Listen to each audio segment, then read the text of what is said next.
Hello everyone, আজকে আমি যে লুসি পোয়েমের যে আরেকটি poem strange fits of passion have I known এটা নিয়ে ডিসকাস করব। তো চলো শুরু করা যাক ডিসকাশন।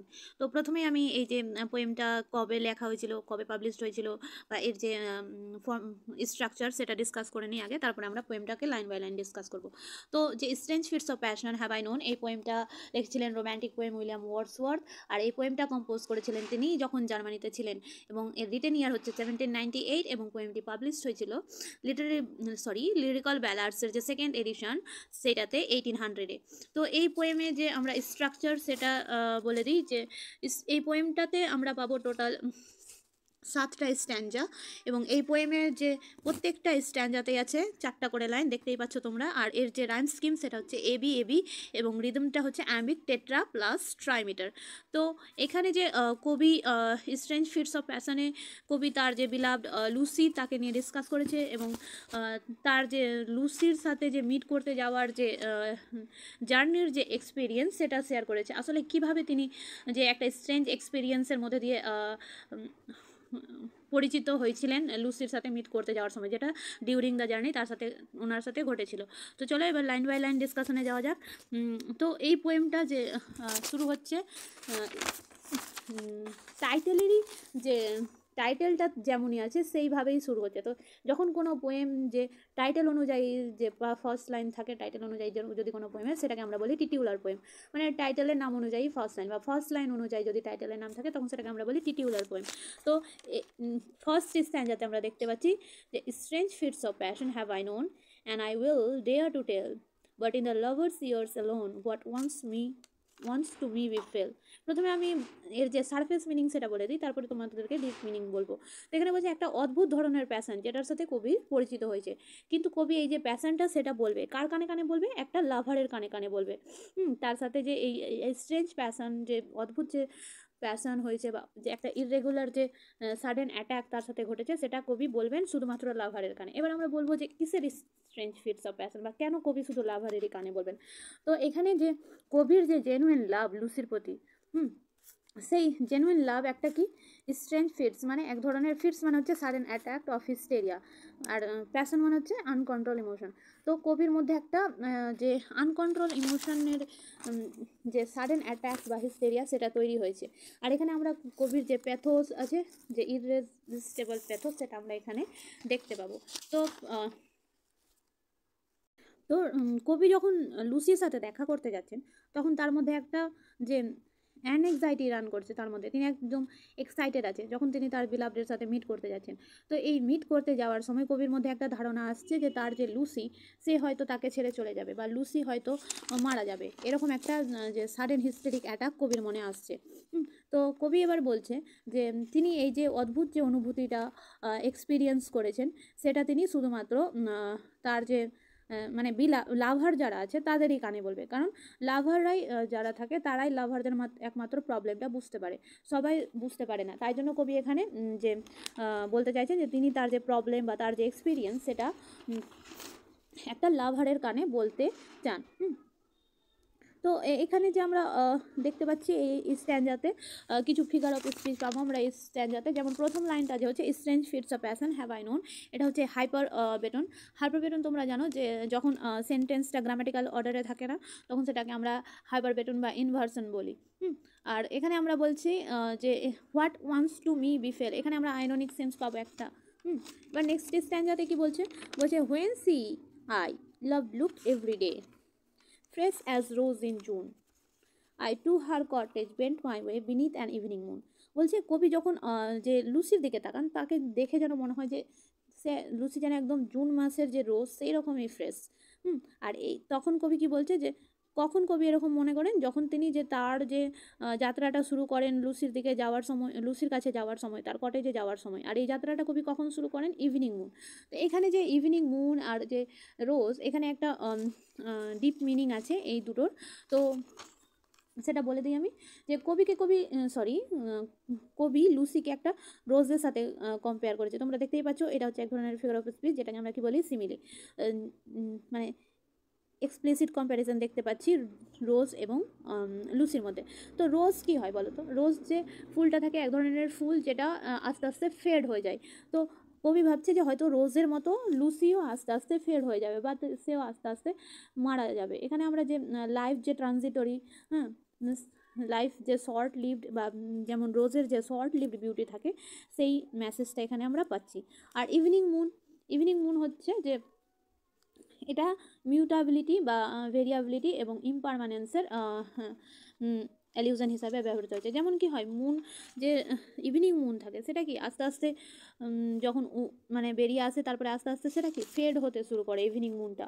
তো সেই রকম যে ইভিনিং মুনটা কি হয়, প্রথমে ছোট থাকে, তারপরে আস্তে আস্তে চেঞ্জ হয়, বড় হয়, আবার আস্তে আস্তে ছোট হয়ে যায়। তো লাইফের যে চেঞ্জেবিলিটি এখানে আমরা দেখতে পাবো। তো যে ইভিনিং মুনটা আকাশে সাইন করে খুবই একদম অল্প সময়ের জন্য, যেটা আকাশকে খুব উজ্জ্বল করে দেয়, কিন্তু তারপরে যখন সেটা বিলিয়ে যায় তখন আকাশে কী নিয়ে আসে, অন্ধকার নিয়ে আসে, ডিসঅ্যাপিয়ারনেস নিয়ে আসে, ডার্কনেস নিয়ে আসে। সেরকম কবি ভাবছে যে হয়তো যে লুসির যে অ্যাবসেন্স বা লুসি যখন মারা যাবে তারপরেও তার জীবনে অন্ধকার ঘনিয়ে আসবে। নেক্সট স্ট্যান্ডাই হচ্ছে, upon the moon I fix my eye all over the widely with quickening pace my horse drew nigh those path so dear to me. বলছে আপন দ্য মুন, মানে কবি যখন যে জার্নিটা করছে তখন সে তার চোখটা কোথায় রাখবে, সেই যে মুন, সেই মুনের উপরেই রাখবে। আর অল ওভার দ্য ওয়াইল্ডলি, লি মানে হচ্ছে একটা মানে কি বলে, মিরো যাকে বলে চারণভূমি। আর উইথ কুইকনিং পেস মানে দ্রুতভাবে যে রাইড যে লাভারের যে ঘোড়াটা সেটা ছুটে যাচ্ছে লুসির বাড়ির দিকে, কারণ সেই পথগুলো খুবই পরিচিত লেখকের কাছে। তো এখানে যে হচ্ছে মানেটা, এখানে তোমরা দেখতে পাচ্ছ কুইকেনিং পেস, এই যে কুইকেনিং পেস এর মানে হচ্ছে যে এটা টাইমকে রিপ্রেজেন্ট করছে। যখন যে কবি আর তার যে হর্স যখন লুসির যে কটেজের কাছে পৌঁছে যাচ্ছে তখন কী হচ্ছে, তার স্পিডটা আস্তে আস্তে বেড়ে যাচ্ছে। যেমন থাকে না যে যখন আমরা ধরে নাও তুমি একটা কোনো কিছুর জন্য প্রস্তুতি নিচ্ছ, এবার তোমার কাছে যদি একটা অ্যাচিভমেন্ট চলে আসে তখন তুমি কী হয়, তোমার যে প্রস্তুতির যে স্পিডটা থাকে সেটা বেড়ে যায়। সেরকম কবি যখন বা লাভারটা যখন লুসির কটেজের কাছে পৌঁছাচ্ছে এবং যখন আস্তে আস্তে কাছে আসে তখন মনে হচ্ছে তার স্পিডটা আরও বেড়ে যাচ্ছে। তো আর এখানে আরেকটা জিনিস বলে দিই, এই যে নাই মানে হচ্ছে নিয়ার, মানে আর্কেইক ইউজ করা হয়েছে, নিয়ারের আর্কেইক ওয়ার্ড হচ্ছে নাই। নেক্সট স্ট্যান্জা দেখতে পাচ্ছি, and now we reach the orchard plot and as we climb the hill the sinking moon to lose its caught come near and nearer still। তো এখানে আমরা দেখতে পাচ্ছি যে উই বলতে কাকে বুঝিয়েছে, হর্স এবং লাভারকে। তো বলছে আমরা এখন কোথায় পৌঁছে গেছি, একটা অর্চার্ড প্লটে পৌঁছে গেছি, মানে একটা বাগানে পৌঁছে গেছি, একটা প্লট আছে যেখানে অনেক গাছ আছে। এবার কবি আস্তে আস্তে কী করছে, হিলে উঠছে, পাহাড়ে উঠছে। আর যে সিনকিং মুনটা আস্তে আস্তে সিঙ্ক হচ্ছে, ছোট হচ্ছে, লুসির কটেজের কাছাকাছি চলে আসছে এবং অনেক কাছাকাছি চলে এসেছে। তো এখানে তোমরা দেখতে পাচ্ছ যে সিনকিং মুন, সেই সিনকিং মুনটা হচ্ছে সিনকিং মুনের মাধ্যমে কবি যে লুসির ডেথ বা তার যে ইম্পেন্ডিং ইভল অফ ডেথ সেটাকে, তার পসিবিলিটিকে বুঝিয়েছে। তো এখানে মানে কবি বলতে চাইছে যে যতই কবি আস্তে আস্তে যে লুসির যে কটেজের দিকে এগিয়ে যাচ্ছেন, তার মনে হচ্ছে যেন ততই লুসি আস্তে আস্তে মৃত্যুর মুখে ঘনিয়ে আসছে। তো এখানে যে সিনকিং মুনটা যে ডিপ মিনিং হচ্ছে, যেটা ডেথকে রিপ্রেজেন্ট করছে বা ইম্পেন্ডিং ডেথকে রিপ্রেজেন্ট করছে। নেক্সট স্ট্যান্ডায় চলে যাবো আমরা এবার।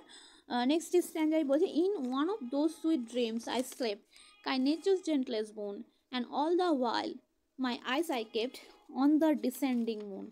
তো বলছে one of those sweet dreams, কবি সুইট ড্রিমস বলতে এখানে বুঝিয়েছে যে কবি যখন যে লুসির সম্পর্কে ভাবছে, তো যাত্রা করার সময় কবি কার সম্পর্কে ভাবছে, লুসির সম্পর্কে।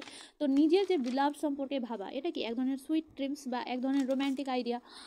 তো যখন কবি তার যে জার্নির সময় লুসির কথা ভাবতে ভাবতে নিদ্রায় চলে যাচ্ছে বা ঘুমিয়ে পড়ছে, তো তখন কি হচ্ছে, আর এটাকে কবি বলছে কাইন্ড নেচার্স জেন্টলেস্ট বোন, মানে নেচার কি করছে, নেচারও মনে হচ্ছে যেন কবিকে হেল্প করছে। এখানে যে কাইন্ড নেচার্স জেন্টলেস্ট বোন, এটা বলে দিই, এটা হচ্ছে এক্সাম্পল পেরিফ্রেসিসের, মানে কাইন্ড নেচার্স জেন্টলেস্ট বোনের মানে হচ্ছে স্লিপ।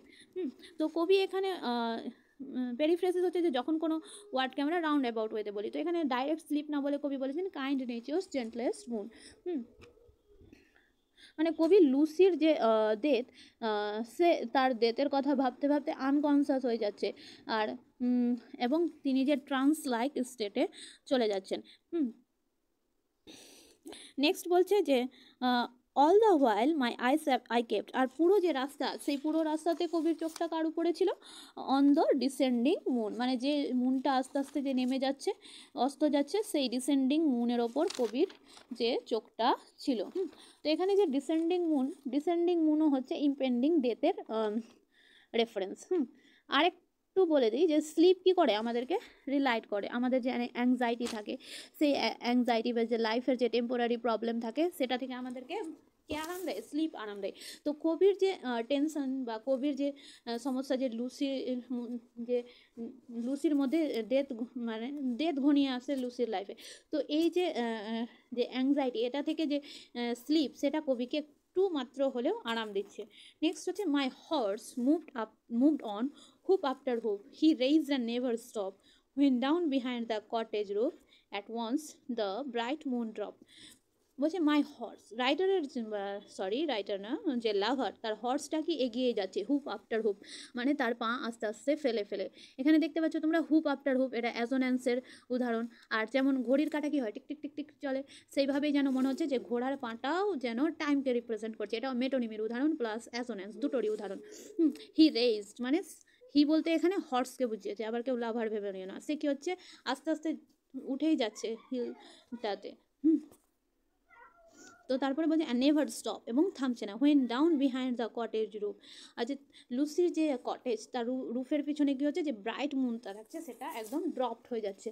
তো এখানে যে ড্রপিং মুন আছে, সেটা একদম ফাইনাল ডেথ বোঝাচ্ছে, লুসির ফাইনাল ডেথকে বোঝাচ্ছে। তো এখানে যে কবি যে লাভার যে সে তার যে বিলাভ, তার মৃত্যুর ভয়ে যখন এগিয়ে যাচ্ছে আস্তে আস্তে, আর তারপরে যে মুনটা ড্রপড হয়ে যাচ্ছে, তো সেটা কি কবির মধ্যে একদম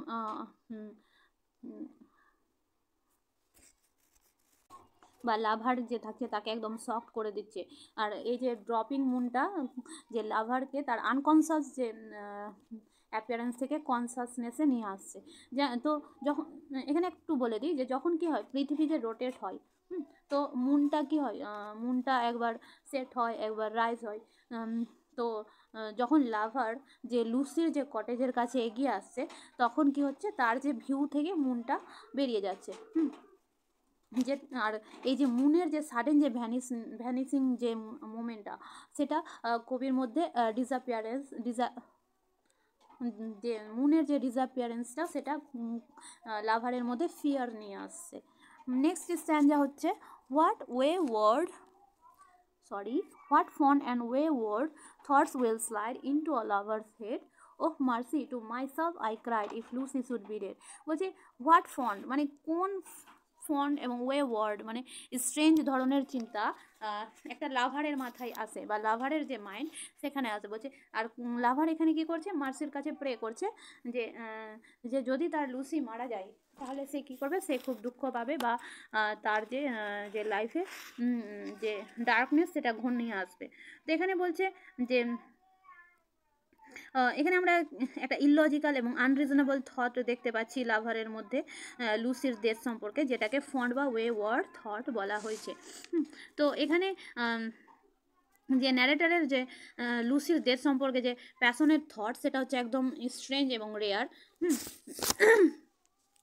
যেটা সবসময় একটা লাভারের মধ্যে আসে। আর এই ধরনের থট হচ্ছে কি একটা হুইমজিক্যাল বা ক্যাপ্রিসিয়াস বা ইললজিক্যাল থট। তো সেই জন্যই কবি যে লাভার আছে, সে বলছে যে যদি তার বিলাভড মারা যায়, তাহলে কি হবে, তার লাইফে অন্ধকার ঘনিয়ে আসবে। তো তাই যে লাভার আছে, সে যে মার্সির কাছে বেগ করছে। তো এখানে যে এখানে আমরা দেখতে পাচ্ছি যে কিভাবে একটা লাভার কাছে দ্বীপ পেথোসে ভায়াগনিকে এবং গডের কাছে প্রে করছে যে তার যে beloved she had not to die. মানে এখানে অ্যাপ্রোপ্রিয়েটলি যে সাডেন যে ডিসঅ্যাপিয়ারেন্স মুনের, যেটা যে লাভারের যে ট্রান্সকে ব্রেক করে দিচ্ছে, এবং তাকে শক করে দিচ্ছে, এবং তাকে যে রিয়াল কনসাসনেসে নিয়ে আসছে, এবং যে যে লুসির যে ডেথ, লুসির ডেথের যে ভয়, সেটা থেকে কবি পালাতে পারছেন না। তো এখানে তিনি মার্সির কাছে বা গডের কাছে প্রে করছে যে তার লাভার যাতে মারা না যায়। তো এখানে আমরা দেখতে পাচ্ছি একটা দ্বীপ পেথোস, যেটা অবশ্যই একটা লাভারের মধ্যে বিরাজ করে। তো চলো এবার পোয়েমটা লাইন বাই লাইন ডিসকাশন হয়ে গেল। এবার এই পোয়েমের যে মেন থিমটা কি সেটা নিয়ে আমরা ডিসকাস করব, সেন্ট্রাল আইডিয়াটা কি। তো এই পোয়েমটা হচ্ছে একটা লিরিক্যাল ব্যালাড, মানে একটা স্টোরি ভার্সের মধ্যে, লিরিক্যাল ব্যালাড মানে ভার্স স্টোরি, ড্রামাটিক ফর্মে। তো এখানে আমরা যে নেচারের যে মিউটাবিলিটি বা পরিবর্তনশীলতা সেইটা সম্পর্কে আমরা জানতে পারছি। আর এই পোয়েমটা হচ্ছে একটা লাভারের যে লাভ তার বিলাভডের প্রতি, সেইটা নিয়ে এখানে ডিসকাস করা হয়েছে। যে লাভার যে এক্সপিরিয়েন্স করে বা যে শকিং মোমেন্টগুলো রিয়েলাইজ করে, সেইগুলো সম্পর্কে জানতে পারছি আমরা। যে একটা লাইফের যে শকিং যে এক্সপিরিয়েন্স যেগুলো আমাদের লাইফে ইনক্লুডেড থাকে সেইগুলো সম্পর্কে, বা তার যে বিলাভ সম্পর্কে যে ইনক্লুডিং যে ট্রুথ সেগুলো সম্পর্কে আমরা জানতে পারছি। তো আর এখানে যে লাভ, এখানে পোয়েট কী করেছে, লুসিকে একটা রোজ এবং মুনের সাথে কম্পেয়ার করেছে, যেগুলো হচ্ছে যে এগুলো সাবজেক্ট হচ্ছে যে আর্থলি যে ইয়ার্স তার টাচ সেইগুলো সম্পর্কে, যে সে মানে মুন এবং রোজের মাধ্যমে কবি যে আর্থলি যে টাচ সেই সম্পর্কে বলতে চেয়েছেন, বা লাইফের যে কানেকশান লাইফের সাথে বা লাইফের যে অনুভূতি সেইগুলো সম্পর্কে বলতে চেয়েছে। আর এই পোয়েমটা যে রিভিল করে একটা যে ইন্টেন্স বন্ড অফ লাভ বা ট্রুথ অফ লাভ, সেইটা সম্পর্কে এখানে আমরা জানতে পাচ্ছি। আর যে ইম্পর্টেন্ট যে ফিগার অফ স্পিচগুলো ছিল সেগুলো তো আমি বলেই দিলাম। আর এখানে আরেকটা ফিগার অফ স্পিচ ছিল, বলে দিই আমি। এই যে লাস্টের যে সেকেন্ড লাস্ট লাইন, ও মার্সি, এখানে দেখো একটা ইনভোকেশন আছে, এটা হচ্ছে তোমার অ্যাপোস্ট্রফি। Thank you. ভালো লাগলে যদি ইন্টারেস্টিং লাগে তাহলে অবশ্যই লাইক, শেয়ার অ্যান্ড সাবস্ক্রাইব করবে। Thank you.